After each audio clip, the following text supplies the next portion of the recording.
সন্দীপ ঘোষকে রাতভরে সিবিআই এর জিজ্ঞাসাবাদ, ম্যারাথন জিজ্ঞাসাবাদ সন্দীপ ঘোষকে। ম্যারাথন জিজ্ঞাসাবাদ করে প্রাক্তন অধ্যক্ষকে সন্দীপ ঘোষকে দৌড়ালো সিবিআই।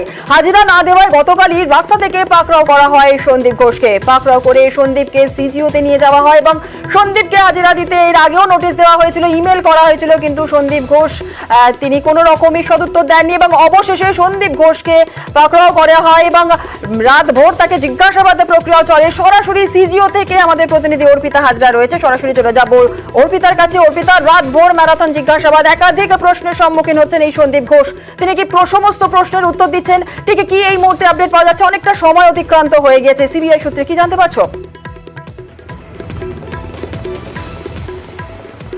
দেখো, তোমাকে প্রথমেই জানিয়ে রাখি যে প্রায় কিন্তু এখন 16 ঘন্টা অতিক্রান্ত এবং সেক্ষেত্রে তোমাকে জানিয়ে রাখি যে আজকে ভোর রাত অবধি তাকে জিজ্ঞাসাবাদ করা হয় ঠিকই, কিন্তু তারপরে ভোর রাতে কিছুক্ষণের জন্য কিন্তু তাকে ছাড়া হয়েছে। তার কারণ তার বিশেষ অনুরোধে তাকে বাড়িতে যেতে দেওয়া হয়েছিল এবং তারপরে আবারও কিন্তু তিনি সেই বাড়ি থেকে বেরিয়ে কিছুক্ষণের মধ্যেই তিনি সিজিও কমপ্লেক্স আসছেন, কারণ তার যে জিজ্ঞাসাবাদ সেই জিজ্ঞাসাবাদ কিন্তু সম্পূর্ণ হয়নি, অর্থাৎ বেশ কিছু জায়গায় মিসিং লিঙ্ক রয়েছে এবং তার যে জিজ্ঞাসাবাদে বেশ কিছু জায়গায় অসঙ্গতি রয়েছে।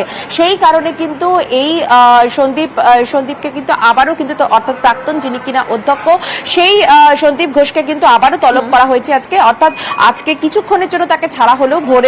ভোর রাতে তাকে জিজ্ঞাসাবাদ রাতভর জিজ্ঞাসাবাদ প্রক্রিয়া চালানো হয় এবং তারপর সন্দীপ ঘোষ বাড়িতে গিয়েছেন, আবার তিনি বাড়ি থেকে ফিরবেন, কিন্তু এই মাঝখানে মানে অর্থাৎ সারা রাত ধরে তাকে কোন কোন প্রশ্নের সম্মুখীন হতে হয়েছে সেই বিষয়ে কি জানতে পারছো? দেখো, মূলত কিন্তু হাসপাতালের যে ভূমিকা সেটা নিয়ে কিন্তু প্রশ্ন উঠছে এবং সিবিআই সূত্র থেকে যেটা আমরা জানতে পারছি যে এই সন্দীপ ঘোষ তিনি এই ঘটনার পরে কেন কোনো এফআইআর বা কোনো অভিযোগ কেন তারা করলেন না, তাদের তরফ থেকে কেন কোনো কিছু করা হলো না, সেটা একটা বিষয়। দ্বিতীয়ত বিষয় হলো যে এই যেখানে কিনা ঘটনাস্থল সেখানে এই অভিযুক্ত সিভিক কি করে সেখানে বিভিন্ন জায়গায় সে পৌঁছে যেত, মদের আসর বসাতো, এমনকি যত্রতত্র তার কিন্তু সেখানে বিচরণ ছিল, সেটা কি করে সম্ভব?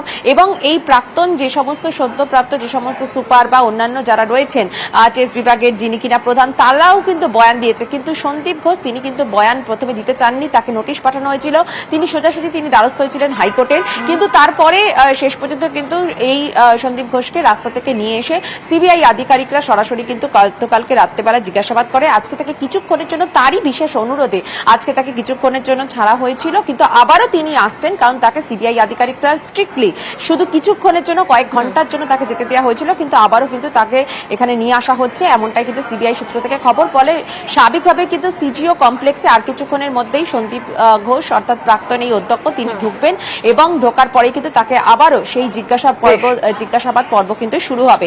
এবং সিবিআই সূত্র থেকে খবর এই যে মৃতের যিনি কিনা পরিবারের যিনি কিনা তার একটু ছবিটা একটুখানি দেখাবো, কিছুক্ষণের মধ্যেই কিন্তু সন্দীপ ঘোষ এখানে ঢুকবেন।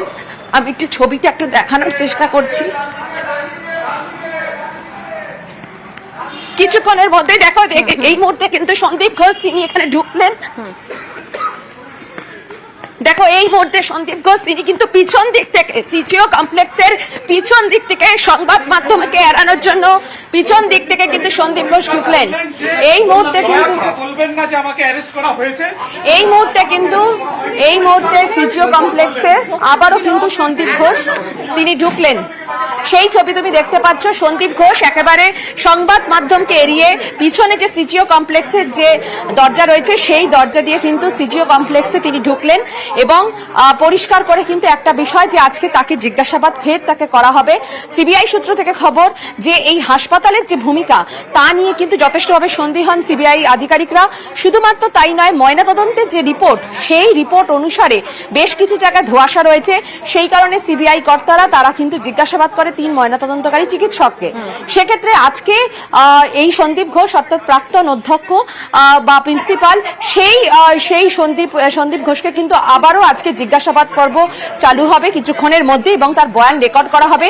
যেসব জায়গায় এখন অব্দি মিসিং লিঙ্কগুলি রয়েছে সেগুলো কিন্তু খতিয়ে দেখবে সিবিআই তদন্তকারী আধিকারিকরা। একদম, ধন্যবাদ অর্পিতা। পাকড়াও সন্দীপ ঘোষ আর্জি করে তরুণী চিকিৎসককে ধর্ষণ, খুন, প্রমাণ লোপাটের চেষ্টার অভিযোগ, তদন্তে প্রাক্তন প্রিন্সিপালকে তলব। আর হাজিরা না দেওয়ায় রাস্তা থেকে তুলে নিয়ে সিজিওতে সিবিআই। একের পর এক প্রশ্নের মুখে সন্দীপ।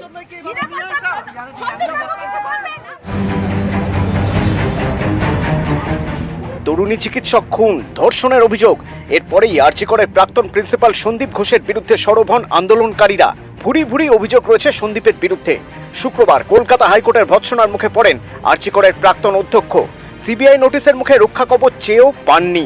এর কিছুক্ষণের মধ্যেই সন্দীপ ঘোষকে সল্টলেক থেকে পাকড়াও করে সিবিআই। হাজিরা না দেওয়ায় রাস্তা থেকে তুলে সিজিওতে নিয়ে যায় কেন্দ্রীয় এজেন্সি।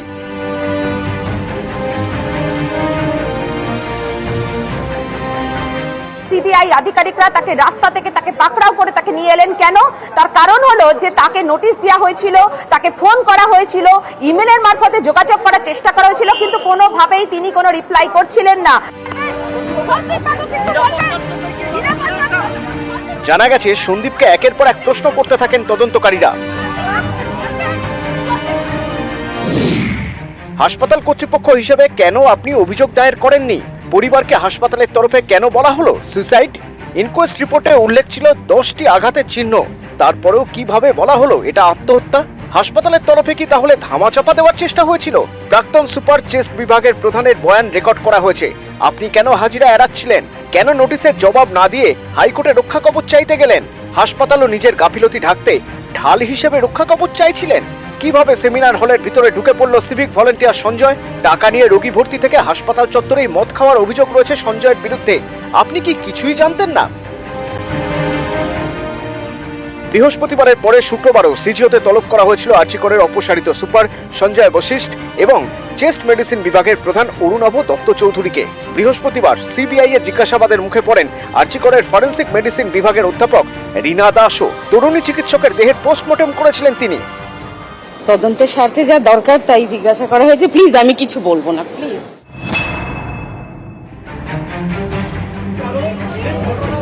এর আগে বকটুই কাণ্ড ও সন্দেশখালীতে ইডির উপর হামলার ঘটনায় 3 ডাইমেনশনাল লেজার স্ক্যানারের সাহায্য নিয়েছিলেন তদন্তকারীরা। এবার আরজি করে তরুণী চিকিৎসক খুন ধর্ষণের ঘটনার পর্দা ফাঁসে একই প্রযুক্তির সাহায্য নিচ্ছে সিবিআই। যে এলাকায় অপরাধ সংগঠিত হয়েছে সেখানকার খুঁটিনাটি বিষয় খতিয়ে দেখতে ব্যবহার করা হয় এই লেজার স্ক্যানার। অপরাধের জায়গার 360 ডিগ্রি ছবি পাওয়া যায়। অপরাধীদের আসা যাওয়ার সম্ভাব্য পথ সম্পর্কে ধারণা করা যায়। তথ্য প্রমাণ মেলানোর জন্য বারবার ঘটনাস্থলে যেতে হয় না। নিউজ 18 বাংলা। দুর্দণ্ড প্রতাপ সন্দীপ ঘোষের রুষ্ট হাইকোর্টের প্রধান বিচারপতি। সিবিআই নোটিশ মিলতেই রক্ষা কবচ চেয়ে হাইকোর্টে আরজি করের প্রাক্তন অধ্যক্ষ। নিরাপত্তার আর্জিতে ক্ষুব্ধ প্রধান বিচারপতি। নির্দেশ না মানলে আদালত অবমাননার রুল জারির হুঁশিয়ারি।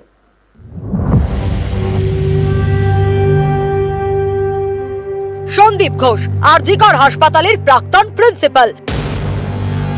প্রথম থেকেই আরজিকরের ঘটনায় অভিযোগের তীরে বিদ্ধ আরজিকরের প্রাক্তন এই অধ্যক্ষ।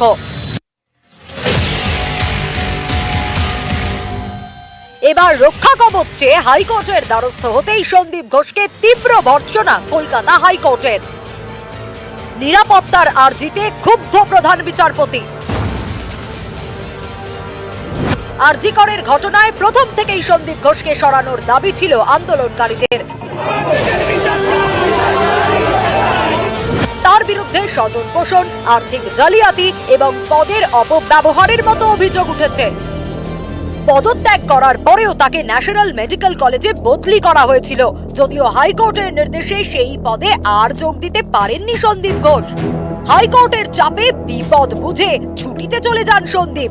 সেই সন্দীপই এদিন নিরাপত্তা চেয়ে হাইকোর্টের দ্বারস্থ হন, দ্রুত শুনানির আর্জি জানান। কিন্তু এদিন কোনো নির্দেশ দেননি বিচারপতি রাজর্ষি ভরদ্বাজ। এরপর প্রধান বিচারপতির ডিভিশন বেঞ্চেও হাজির হন সন্দীপ ঘোষের আইনজীবী। আলাদা করে উল্লেখ করেন সন্দীপের নিরাপত্তার বিষয়। তখনই প্রধান বিচারপতির বেঞ্চে তীব্র ভর্ৎসনার মুখে পড়েন দুর্দণ্ড প্রতাপ সন্দীপ ঘোষ। এদিন প্রধান বিচারপতির বেঞ্চে সন্দীপ ঘোষের আইনজীবী বলেন, 14ই আগস্ট রাতে কয়েকশো মানুষ আমার মক্কেলের বাড়ি ঘেরাও করে, বাড়িতে আগুন লাগানোর চেষ্টা করে। সন্দীপ ঘোষ সম্পর্কে আদালতের পর্যবেক্ষণে বিষয়টি অন্য মাত্রা পেয়েছে। আমার মক্কেলকে নিরাপত্তা দেওয়া হোক।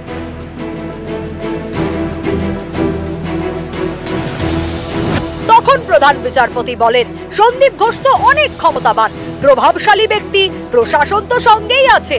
চাইলে 400 থেকে 500 রাজ্যের পুলিশের নিরাপত্তায় থাকুন তিনি, না হলে বলুন বাড়ির বাইরে কেন্দ্রীয় বাহিনী মোতায়েন করার নির্দেশ জারি করছি। হাইকোর্ট যে নির্দেশ দিয়েছে তাকে চ্যালেঞ্জ করছেন সন্দীপ ঘোষ। হাইকোর্টের নির্দেশ না মানলে আদালত অবমাননার রুল জারি করব। নির্দেশের কোনো বদল হবে না। চাইলে হলফনামা দিয়ে নিজের বক্তব্য জানাতে পারেন সন্দীপ ঘোষ, আদালত তা খতিয়ে দেখবে। সিঙ্গেল বেঞ্চে গিয়ে বক্তব্য জানান। এরপর সন্দীপের আইনজীবী বলেন, বৃহস্পতিবার সন্ধ্যায় তার মক্কেলকে নোটিশ দিয়েছে সিবিআই। বেশ কিছু প্রশ্নের উত্তর চায় এজেন্সি, আদালত কিছু একটা রক্ষা কবচ দিক। তখন প্রধান বিচারপতি বলেন, সিবিআই অফিসে যাওয়ার জন্য আপনাকে রাজ্যের পুলিশ নিরাপত্তা দেবে, তাতেও নিরাপত্তার অভাব বোধ করলে সিবিআই কে বাড়িতে ডাকুন, তার চেয়ে ভালো সিবিআই দপ্তরে চলে যান। এর আগে সোমবার সকালে আরজি করের অধ্যক্ষ পদ থেকে ইস্তফা দেন সন্দীপ, কিন্তু সেদিন বিকেলেই তাকে ন্যাশনাল মেডিকেলের অধ্যক্ষ পদে নিয়োগ করে স্বাস্থ্য দপ্তর। এ নিয়ে মঙ্গলবার কড়া কলকাতা হাইকোর্ট।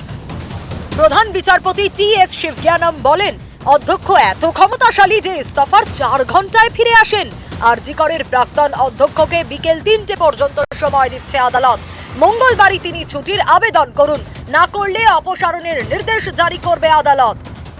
তখন রাজ্যের আইনজীবী সুমন সেনগুপ্ত বলেন, 15 দিনের ছুটির আবেদন করেছেন ন্যাশনাল মেডিকেলের অধ্যক্ষ সন্দীপ ঘোষ। এবার সন্দীপের নিরাপত্তার আবেদনে রুষ্ট কলকাতা হাইকোর্ট, আদালত অবমাননার রুল জারিরও হুঁশিয়ারি। নিউজ 18 বাংলা।